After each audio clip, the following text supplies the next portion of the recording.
السلام علیکم۔ ویسے تو اس دنیا میں بہت سے سائنسدانوں نے جنم لیا اور دنیا کو اپنے تجربات سے نہ صرف حیران کیا بلکہ مختلف نظریات بھی پیش کیے اور کائنات میں چھپی ہوئی چیزوں سے بھی متعارف کروایا۔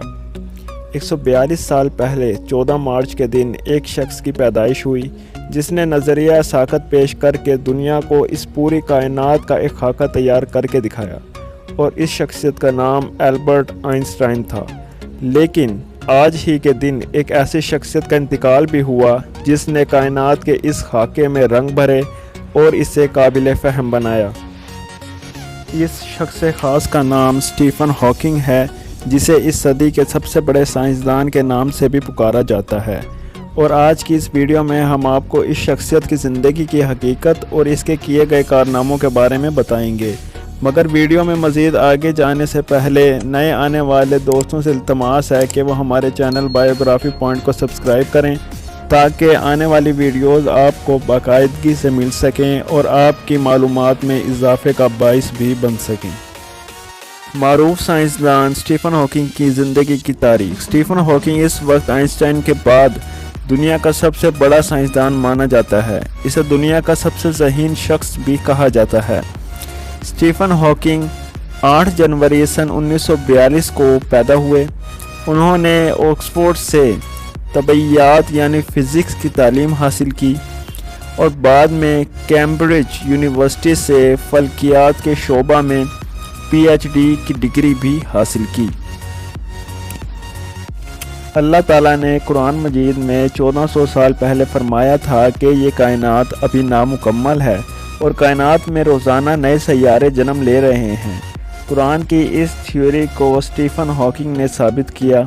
انہوں نے ہماری ملکی وے گیلیکسی میں ایک ایسا بلیک ہول دریافت کیا جس سے روزانہ نئے سیارے جنم لے رہے ہیں۔ انہوں نے اس بلیک ہول میں ایسی شعاعیں بھی دریافت کیں جو کائنات میں بڑی بڑی تبدیلیوں کا باعث بن رہی ہیں۔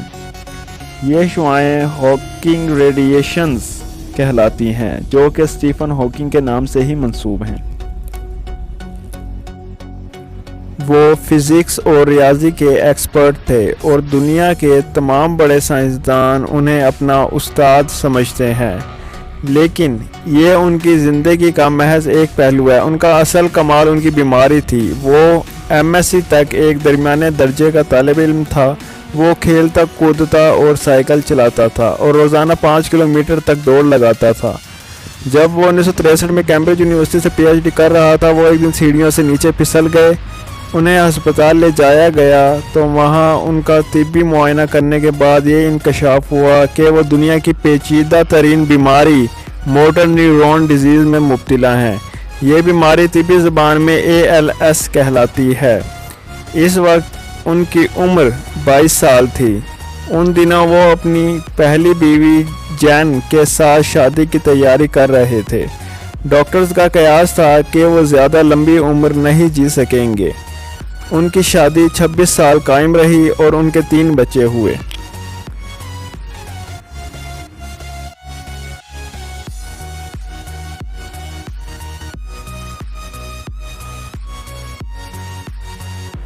ساتھ ہی ساتھ ہم اپنے معزز ناظرین کو یہ بھی بتاتے چلیں کہ اس بیماری کا تعلق دل سے ہوتا ہے۔ ہمارے دل پر چھوٹے چھوٹے عضلات ہوتے ہیں۔ یہ عضلات ہمارے جسم کو کنٹرول کرتے ہیں۔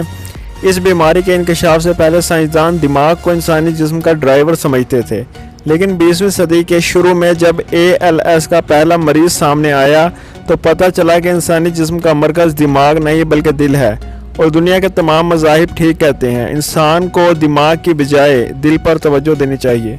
دل کے یہ عضلات موٹرز کہلاتے ہیں۔ اگر یہ موٹرز مرنا شروع ہو جائیں تو انسان کے تمام اعضاء ایک ایک کر کے اس کا ساتھ چھوڑنے لگتے ہیں اور انسان خود کو آہستہ آہستہ مرتے دیکھتا ہے۔ ALS کے مریض کی زندگی 2 سے 3 سال کی مہمان ہوتی ہے۔ دنیا میں ابھی تک اس کا کوئی علاج دریافت نہیں ہو سکا۔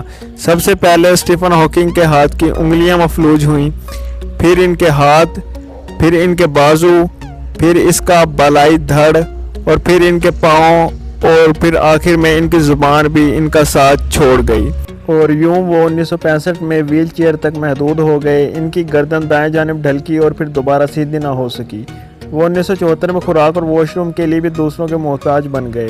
ان کے پورے جسم میں صرف ان کی پلکوں میں زندگی موجود تھی، یہ صرف پلکیں چھپکا سکتے تھے۔